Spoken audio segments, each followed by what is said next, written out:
آیا چنین حدیثی از رسول اکرم صلی الله علیه وسلم هست که گفته باشند حضرت سه شخص غیبت ندارد: پادشاه ستمگر و فاسق علمنا، یعنی اشکار، و سومین این شرابخور. آیا چنین حدیثی صحیح هست؟ аслан ғайбат ҳаром аст, лекин дар 6 ҷой, яъне 6 тоифа одамо, 3 тоифа не, 6 тоифа одамои ғайбат кардан мумкин. яъне инам дар бобати зарурат. аз ҷумла дар вақти як одам шумо омада мепурсад ки ин духтари ҳамсоя мо хонадор шудани ҳастем, ё ин писари ҳамсоятон ба духтари мо хостгор шуда истодааст. дар ҳамин ҳолат росташа мегӯед. ҳамин одам чӣ хел одам аст? гӯед ин наркоман аст мегӯед, лекин дурӯғ намегӯед, туҳмат намегӯед, дузд аст намегӯед, дузд набошад, наъузубиллоҳ. туҳмат ин бисёр гуноҳи калон аст. ин дар дунё ва дар охират азоби аламовар. атаҳсабунаҳу ҳаййинан ва ҳува индаллоҳи азим. шумо туҳмата сабук ҳисоб мекунед, ва вай дар назди аллоҳ таоло бисёр азим аст. وای بر حال تهمتگرا، آنهایی که مردم به گناهی نکردگیشان تهمت میکنند. انشاءالله منتظری عذاب باشن اونا. لیکن غیبت یعنی صفتی که در همین بنده هست. وقتی که از تعریفی غیبت پیامبر صلی الله علیه و سلم پرسیده شدن که غیبت چیست، گفتن که ذکرک اخاک بما یکره، ذکر کردنت برادرت را به آن صفتی که بد میبینه، یعنی شنوت خفه میشد. البته یعنی وقتی که میگوید که فلانی نارکومان است، اگرچه نارکومان است خفه میشد. دزد است که دزد باشد، واقعا دیدگی باشد، واقعا دزدش اثبات شده باشد، تهمت نباشد، ولی گفتن در کار غیبت میشد. ولی که اینجا باب امانت است. المستشار و مؤتمنون، آدمی که مشورت پرسیده میشد و باید امانت نگهدار باشد. پیامبر صلی الله علیه و سلم در این مسئله ها بله غیبت کردند. وقتی که یه زنی آمد گفت که یا رسول الله برای من معاویه ابن ابی سفیان خواستگار شده ایستاده است، اما معاویه تو فسعلوک لا مال له، معاویه بسیار کمبغل است گفتند، پول ندارد، عذاب میکشی همراهش گفتند. و این دلالت میکند که پیامبر صلی الله علیه و سلم غیب نمیدانستند. برای آنکه معاویه آینده پادشاه شد، آینده پادشاه های مسلمان ها شد، صاحب پول و مالی وسیع شد. لیکن وقتی که این دختر خانه‌دار شدنی بود، دیدن که سعلوک لا مال له، او بی پول است، پول ندارد، یعنی عذاب میکشی. ابو جهم باشد، یعنی در این حالت آدمی که مشورت پرسیده میشد همه عیبی، بله که کمبغلی هم تو گرید از نگاه شریعت عیب نیست، لیکن از نگاه دنیوی عیب است. اینه گفتن در کار. کمبغل در نزد الله تعالی شاید از بای بهتر باشد، لیکن همین آدم باید معلومات گیرد درباره آینده شوهرش. بنابراین راستش گفتن در کار در این حالت. بیگان تهمت و بیگان واهمه و obraz به در آورده وزنین کرده هم نشان دادن در کار نیو سبوکم چه خیلی که هست هم خیلی گفتن در کار. اینچونین ابو جهم گفت، ابو جهل نه، ابو جهم دیگه آدم. اما ابو جهم لا یضع عصاه عن عاتقه، اما ابو جهم باشد عصاش از کتفش نمیماند گفتن. یعنی این کنایه از بسیار زدنی زنهای بسیار میزد است. یعنی مردی هست که زنهاش میزند. یعنی که این دو کس پیامبر صلی الله علیه و سلم صفاتاش بیان کردن و گفتن که ولکن این که اسامه ابن زید، لیکن تو با اسامه ابن زید به نکاح کن گفتن، با او شوهر کن گفتن. در اینجا دو آدم تنقید کردن. این چونین وقتی که یک آدم آمد بئس اخو العشیره، بسیار هم برادری بد است گفتن از دور. وقتی که نزدیک آمد معامله نیک کردند، سخنی نیک گفتن. حضرت عایشه حیران شدند. یا رسول برای چی این خیلی در دور بودنش آدمی گنده گفتید و از پیش معامله نیک کردید، معامله به گنده نکردید؟ بعد جناب رسول الله صلی الله علیه و سلم گفتند که متى وجدتنی فاحشا، کی من دیدی که سخنهای فحش گویم، یعنی آدم حقارت و دشنام و سخنی بد گویم.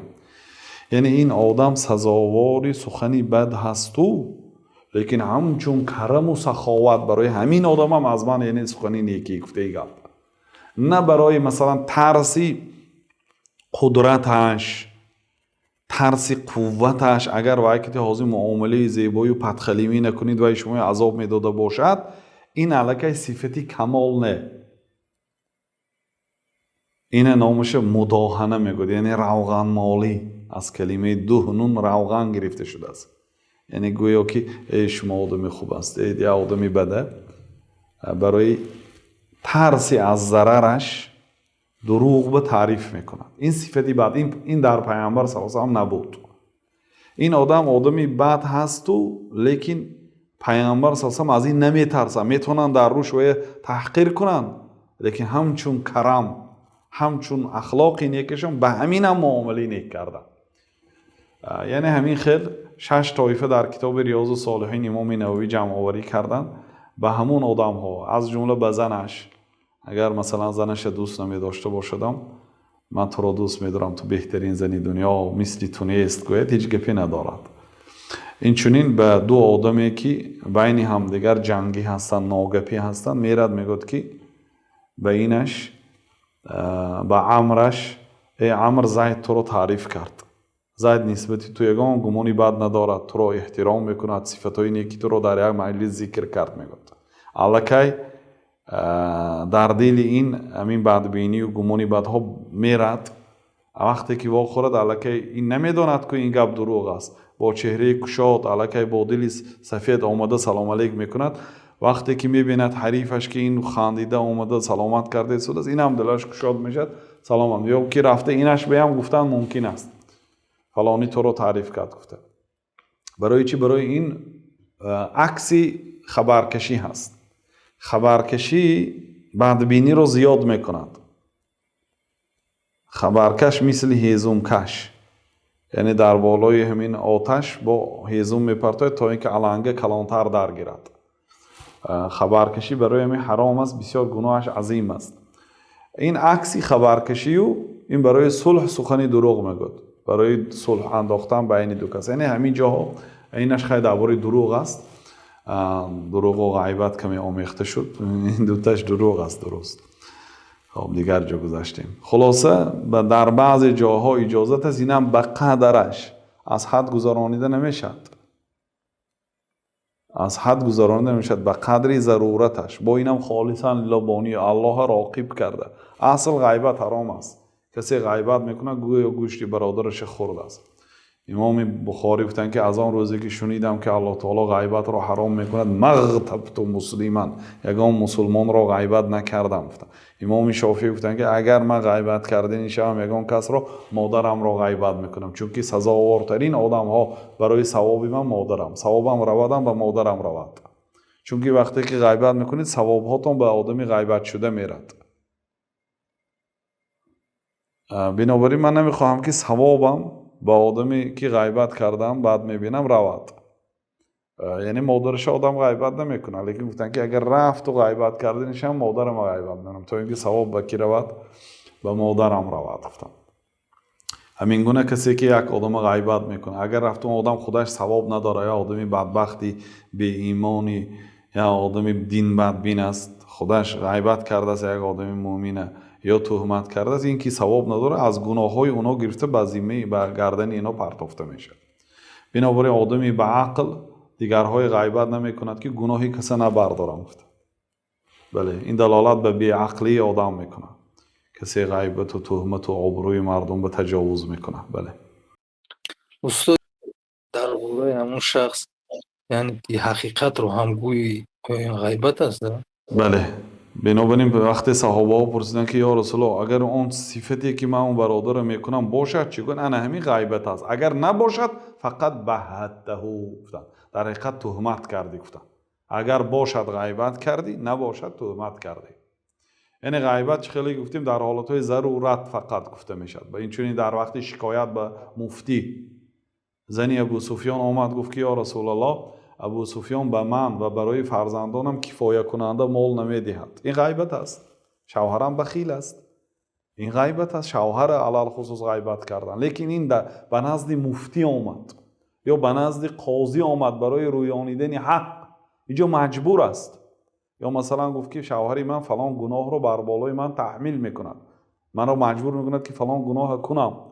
آیا اجازت است که من شوهر اطاعت کنم یا چخیل از همین راه نجات یابم؟ اینجا غیبت هست لیکن اجازت است، برای اینکه این حاجت دارد، مسئله شرعی رو پرسیده ایستاده است.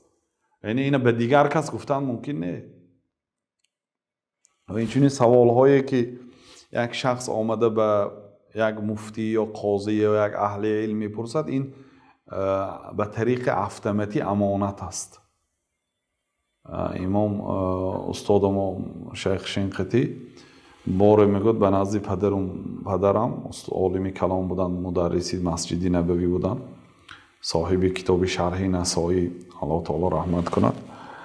یک زن و شوهر آمد، من در نزد پدر درس میگرفتم، گفتم برو آمدم. زن و شوهر در آمدن، سوالاشون دادن. وقتی که آنها رفتند گشته در آمدم، شیخ سوال اینا چی بود؟ گفتم سوال اینا چی بود؟ یعنی سوال شخصی بود. البته سوال اینا چی بود؟ مقصدم میگن وقتی سوال فهمم و جواب شیخ فهمم، علمم زیاده شود. طالب علم بودم. پدرشون گفتن که هذا سر، این سر است، سری مسلمان ها، یعنی فاش کردنش گناه است. همین گونه یعنی در این حالت وقتی که به نزد اهل علم رفته آدم مسئله رو میپرسد، در این حالت غیبت نمیشد. اصلا غیبت است ولی گناه نمیگیرد اگر با مقصدی مسئله رو فهمیدن باشد. اما با مقصدی خبر رسانیدن باشد نه، نیتش اعتبار داره. انما الاعمال بالنیات، حدیث امام بخاری رقم 1. عملها وابسته بر نیت است. عبدالرحمن مهدی گفتن که اگر ما کتاب نویسم در هر یک باب حدیث عمر ابن الخطاب انما الاعمال بالنیات میبیارم، برای اینکه در زکات هم ضرور است. یک آدم صدقه نیت کرده، پول برآورد و خیر کرد، بعد گذشته چند وقت حساب کرد که زکاتش هم اینقدر داده، همون به زکات حساب گفت نمیشد، چون که نیت نکرد وقتی برآوردگیش. در طلاق هم گوید که مثلا تو به من دیگر زن نیستی، تو رو خانه پدرت، گفت نیتش اعتبار. اگر با همین سخن طلاق نیت کرده باشد طلاق واقع میشد، اگر طلاق نیت نکرده باشد طلاق واقع نمیشد. بنابراین نیت بسیار نقشی مهم میبازد در عبادت ها و در معامله ها هم.